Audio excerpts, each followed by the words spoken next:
Praise Lord. നിങ്ങളെ എല്ലാവരെയും blessed മോർണിംഗിലേക്ക് യേശുക്രിസ്തുവിൻ്റെ നാമത്തിൽ സ്വാഗതം ചെയ്യുന്നു.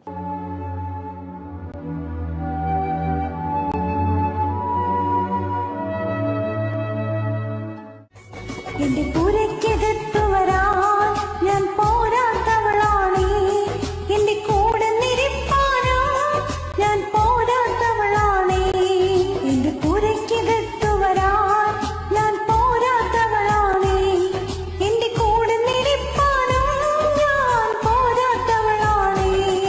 ഒരു വാക്കുമതി എനിക്കതു മതി, ഒരു വാക്കുമതി എനിക്കത് മതി, ഒരു വാക്കുമതി എനിക്കത് മതി, ഒരു വാക്കുമതി എനിക്കത് മതി.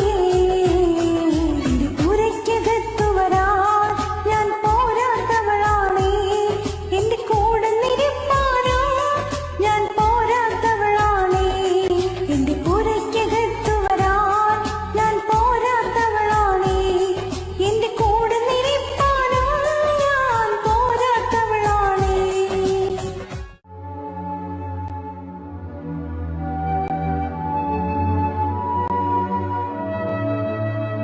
പ്രിയരെ, അനുഗ്രഹിക്കപ്പെട്ട ഒരു പ്രഭാതം കൂടെ നമ്മുടെ ജീവിതത്തിൽ അനുവദിച്ചു തന്ന വലിയവനായ ദൈവത്തെ നമുക്ക് ഒരുമിച്ച് ചേർന്ന് നന്ദി പറയാം.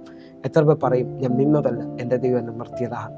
ഒന്നുകൂടെ പറഞ്ഞു കഴിഞ്ഞാൽ 2024 മെയ് മാസം 16 തീയതി വരെയും എന്നെയും എൻ്റെ കുടുംബത്തെയും പ്രത്യേകിച്ച് ഈ പകർച്ചവ്യാധിയിൽ നിന്നും അനേക പ്രതികൂലത്തിൽ നിന്നും പ്രതിസന്ധിയിൽ നിന്നും കണ്ണിലെ കൃഷ്ണമണി പോലെ സൂക്ഷിക്കുകയും വിടുവിക്കുകയും ചെയ്ത വലിയവനായ ദൈവത്തിന് നന്ദി പറഞ്ഞുകൊണ്ട് ഈ പ്രഭാത ചിന്തയിലേക്ക് നമുക്ക് ഒരുമിച്ച് അടുത്തു വരാം.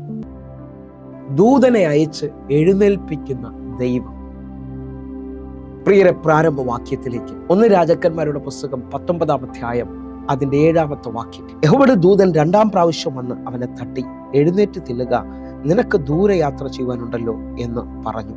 പ്രിയരെ, ഈ പ്രഭാതത്തിൽ ദൈവം നമ്മോട് ഇടപെട്ട അനുഗ്രഹിക്കപ്പെട്ട വചനത്തിനായി നമുക്ക് ഒരുമിച്ച് ചേർന്ന് ദൈവത്തിന് നന്ദി പറയാം. ഈ പ്രഭാതത്തിൽ എൻ്റെ കൂടെ എത്ര പേർ വിളിച്ചു പറയും, കർത്താവേ, ഞങ്ങളുടെ ദൂതനെ അയച്ച് ഞങ്ങളുടെ കരം പിടിച്ചുകൊണ്ട് ഞങ്ങളെ മുമ്പോട്ട് കൊണ്ടുപോകണമേപ്പാ.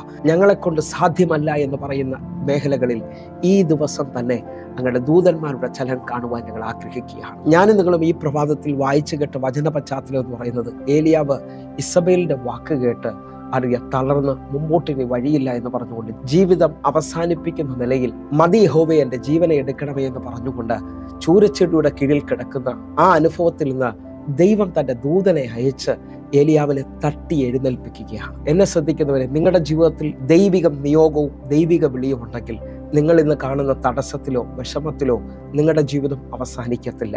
എൻ്റെ കർത്താവ് അതൊരു അത്ഭുതമാക്കി മാറ്റും. ഏലിയാവ് ജീവിതം അവസാനിപ്പിക്കണമെന്ന് പറഞ്ഞു, പക്ഷേ ഏലിയാവിനെ ജീവനോടെ സ്വർഗത്തിലേക്ക് ദൈവം എടുത്തുകൊണ്ടുപോവുകയാണ് ചെയ്തത്. വിശ്വസിക്കാമെങ്കിൽ ഏലിയാവിൻ്റെ മേളിൽ പ്രവർത്തിച്ച ദൈവം ഇന്ന് എന്നെ കാണുന്ന അനേകരുടെ മേളിലേക്ക് ദൈവത്തിന്റെ ദൂതന്മാർ വെളിപ്പെട്ട് വരാൻ പോവുകയാണ്. ഒന്നുകൂടെ നമുക്ക് ശ്രദ്ധിച്ചാൽ ദാനിയേലിന്റെ ജീവിതത്തിലും ഇതേപോലൊരു അനുഭവം നമുക്ക് കാണാൻ കഴിയും. ദാനിയേൽ പ്രവചനം 10-ാം അധ്യായം 18-19 വാക്യങ്ങൾ. അപ്പോൾ മനുഷ്യ സാദൃശ്യത്തുള്ളവൻ പിന്നെയും വന്ന് എന്നെ തൊട്ട് ബലപ്പെടുത്തി. 19-ാമത്തെ വാക്യം. ഏറ്റവും പ്രിയ പുരുഷ, ഭയപ്പെടേണ്ട, നിനക്ക് സമാധാനം, ബലപ്പെട്ടിരിക്കുക എന്ന് പറഞ്ഞു. അവൻ എന്നോട് സംസാരിച്ചപ്പോൾ ഞാൻ ബലപ്പെട്ടു. യജമാനനെ സംസാരിക്കണമേ, നീ എന്നെ ബലപ്പെടുത്തിയിരിക്കുന്നുവല്ലോ എന്ന് പറഞ്ഞു. തളർന്നുപോയ ദാനിയേലിന്റെ അടുക്കിലേക്ക് മനുഷ്യ സാദൃശ്യമുള്ള ഒരു ദൂതൻ വന്നു അവനെ തൊടുകയും അവനോട് ബലപ്പെട്ടിരിക്കുക എന്ന് വീണ്ടും വീണ്ടും പറയുകയും ചെയ്യുമ്പോൾ തന്നെ ദാനിയേൽ ബലപ്പെട്ട് എഴുന്നേൽക്കുകയാണ്. എന്നെ ശ്രദ്ധിക്കുന്നവരെ, വിശ്വസിക്കാമെങ്കിൽ ജീവിതത്തിനകത്ത് വന്ന എല്ലാ തളർച്ചയുടെ മേഖലകളിലും ഈ പ്രഭാതം മുതൽ ഒരു ഡിവൈൻ ടച്ച്, ഒരു ദൂതന്റെ സ്പർശനം നിങ്ങളുടെ ജീവിതത്തിൽ സംഭവിക്കാൻ പോവുകയാണ്. ഇനി മാനുഷിക തലത്തിൽ ഒരു വിടുതലില്ലെന്ന് പറയുന്നവർ, മുമ്പോട്ട് പോകാൻ വഴിയില്ലെന്ന് പറയുമ്പോൾ നിങ്ങൾ വിശ്വസിക്കാമെങ്കിൽ ഏലിയാവിന്റെ ജീവിതത്തിനകത്ത് ഇനി മാനുഷിക ചിന്തകൾക്ക് സ്ഥാനമില്ലാതെ നിൽക്കുമ്പോൾ ദൈവം തൻ്റെ ദൂതനെ അയച്ച് അവൻ ആഹാരം കൊടുക്കുകയും അവനെ യാത്രയ്ക്ക് വേണ്ടി ഒരുക്കുകയും ചെയ്യുന്നത് കാണാൻ കഴിയും. നിങ്ങൾ വിശ്വസിക്കാമെങ്കിൽ ഇതേപോലെ നിങ്ങളുടെ ജീവിതത്തിനകത്ത് ഒരത്ഭുതം എൻ്റെ ദൈവം ചെയ്യാൻ പോവുകയാണ്. ഒന്നുകൂടെ ശ്രദ്ധിച്ചു കഴിഞ്ഞാൽ അപ്പോസ്തല പ്രവൃത്തി 12-ാം അധ്യായം 7-ാമത്തെ വാക്യം മുതൽ നമുക്കൊന്ന് ചിന്തിക്കാം. പെട്ടെന്ന് കർത്താവിന്റെ ദൂതൻ അവിടെ പ്രത്യക്ഷനായി അറയിൽ ഒരു വെളിച്ചം പ്രകാശിച്ചു. അവൻ പത്രോസിൻ്റെ വിലാപ്പുറത്ത് തട്ടി, വേഗം എഴുന്നേൽക്കുക എന്ന് പറഞ്ഞു.